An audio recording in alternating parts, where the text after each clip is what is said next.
They say every person you meet has a purpose. Some stayed to teach you, others to save you. Mine disappeared before I could even say thank you. It was a cold Friday night in November, the kind that wraps the city in fog and loneliness. The highway was almost empty. Streetlights flickered like fading memories. My phone buzzed with a message from my mom. "Drive safe, sweetheart."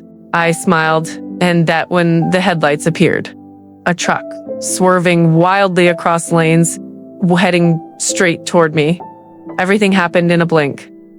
A flash, a scream, the sound of metal folding like paper.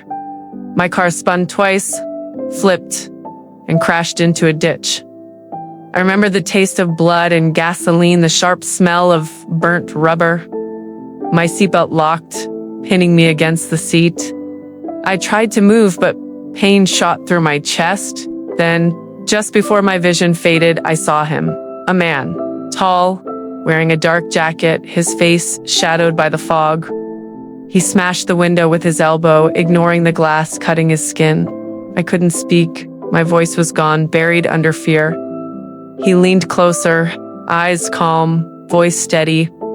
He said, "You weren't supposed to be here tonight." And then everything went black. When I woke up, I was in a hospital bed.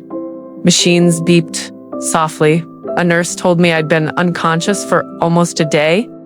"Lucky," she said. "Someone pulled you out before the car caught fire. You owe that person your life." "Who?" I asked, my voice shaky. She frowned. "We don't know. The paramedics found you alone. Whoever helped you was gone before they arrived." Thought maybe he didn't want attention. Some passerby scared of police questions. But something about his words haunted me. "You weren't supposed to be here tonight." Weeks passed. I healed. But my nights didn't. Every time I closed my eyes, I saw him, that faceless man in the fog, those calm eyes watching me like he knew something I didn't. So I did what any obsessed survivor would do. I started looking for him. I went to the police station, replayed everything I remembered. Officer Daniels listened patiently, then sighed.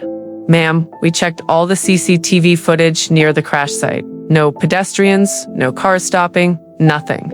"How is that possible?" I asked. He shrugged. "Maybe your memory's foggy from the trauma. You hit your head pretty bad, but it wasn't just trauma." I knew what I saw. He was real. I tracked down local news footage, social media posts, even community boards. Nothing, no witness. No report, no name. Then one night, while scrolling through a crash survivors forum, I found something. A post from 3 years ago. "Anyone ever been saved by someone who just vanished?" Mine said I wasn't supposed to be there either. My heart froze. The post was from a man named Ethan Cole, from the same town. I messaged him immediately. When we met, he looked older than his age, tired eyes that had seen too much. He told me his story. A motorcycle accident, same stretch of highway. A man pulled him out of the wreck, said the exact same words. "You weren't supposed to be here tonight." Ethan showed me something that made my blood run cold. A sketch. The same face I remembered, the same dark jacket, the same calm eyes. We dug deeper together. Accident reports, old newspapers. Every lead felt like chasing a ghost until we found it. A report from 1998. A fatal crash. Same location. Driver, Daniel H. Miles. Age 32. He had swerved off the road to save a stranded car but died in the explosion. There was a photo. It was him, the man who saved me. I couldn't breathe. My chest tightened as memories crashed back. His voice, the warmth of his hands, the calm in his eyes. He'd died saving someone on the same road. And 27 years later, he saved me too. Ethan looked at me. "Do you think he's still doing it? Saving people?" I didn't answer. I couldn't. Because part of me wanted to believe that some souls never rest until their purpose is complete. A few weeks later, I went back to the crash site. flowers in hand. The air was quiet, heavy with the kind of silence that makes you feel small.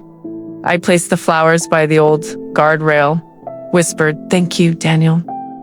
As I turned to leave, a cool wind brushed against my neck. For a second, I swore I heard his voice, soft, distant. "You're welcome." And when I looked back, there were footprints in the dirt, leading into the fog. But no one was there. It's been a year since the accident. I'm alive, grateful, changed. Sometimes I wonder how many others he's saved, how many lives he's touched without ever being seen. All I know is this: not every angel has wings.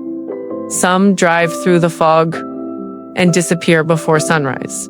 If you ever survive something you shouldn't have, maybe, just maybe, someone up there refused to let you go. Do subscribe my channel for more stories.